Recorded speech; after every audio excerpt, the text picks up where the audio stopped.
raising the money to get a mini skid so I can clear more with some heavy duty equipment. Right now, I just been clearing everything with my hand. So I think I've been doing a great job, you guys.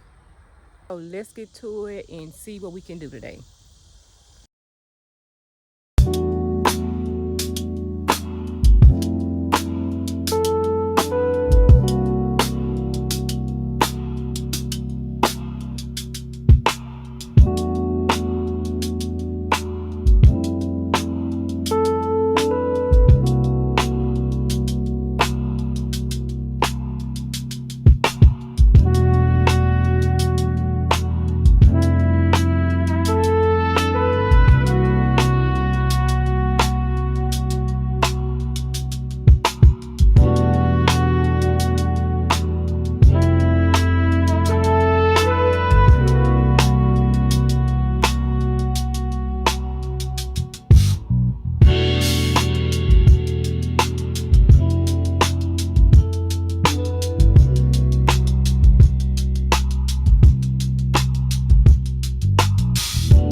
chop them down and burn them as I go. But I left my stuff to burn them, and then it's in the middle of the day. I like to burn them through the early, burn things through in the early morning hours. So I'm getting this area clear. I'll come back and chop that down and burn this. And I said I'm working at my own pace, guys, and clearing with the tools that I have available. I have a couple of mini chainsaws. I got a sling blade, a sword, and I have my big chainsaw. Like I said, I'm taking my time, working at my own pace, and clearing what I can clear by hand until I get my mini skid.